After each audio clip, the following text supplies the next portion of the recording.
എന്തൊക്കെ തന്റെ ഡിമാൻഡ്സ് കേക്കട്ടെ? 1. പട്ടിക്ക് താമസിക്കാൻ ഫ്ലാറ്റ് വേണം. ഫ്ലാറ്റ്? പട്ടി ഫ്ലാറ്റിലാണോ സാർ താമസിപ്പിക്കുന്നത്? കൂട്ടിലല്ലേ? ഇതെവനെ താമസിക്കാനാണ്. വെറുതെ സർക്കാരിന് അയാൾ പറയട്ടെ. പറഞ്ഞോട്ടെ. 2. പട്ടിക്ക് സഞ്ചരിക്കാൻ AC കാർ വേണം. ഇവിടെ SIക്ക് സഞ്ചരിക്കാൻ കാറില്ല, പിന്നെ ആ പട്ടിക്ക് AC കാർ. നിനക്ക് കാറില്ല? അത് ഞാൻ പറയത്തില്ല. കഴിഞ്ഞോ തന്റെ ഡിമാൻഡ്സ്? ഇല്ല സാർ. ഇനിയും ഉണ്ടോ? ഓ, ഈ പട്ടിക്ക് മെനു ഉണ്ട് സാർ. അതെല്ലാവർക്കും ഉള്ളതല്ലേ സാർ? എന്റെ പട്ടിയുടെ മെനു ഈ സാർ നോക്കണം.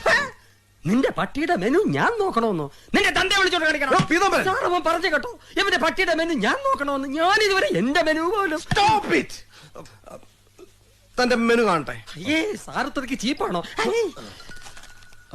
ഇതാ സാർ, മുട്ട, ഹോർലിക്സ്, ചിക്കൻ, മിൽക്ക് രാവിലെ. ഇതാണല്ലേ മെനു? അപ്പൊ ഞാൻ ഉദ്ദേശിച്ച സാധനമല്ല. ബട്ടർ, ബീഫ് ഒലത്തിയത്, ഒലത്താത്ത 2 times with bread and omelette, chicken chips. കഴിഞ്ഞോ? ഇല്ല സാർ. ഇതിനൊരു അന്ത്യമില്ലേ?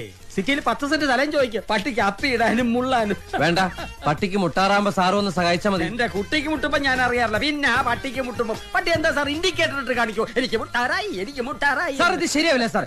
എന്നെ ഇവിടെ വരാത്ത പട്ടി ഇൻസൾട്ട് ചെയ്യാണ് സാർ.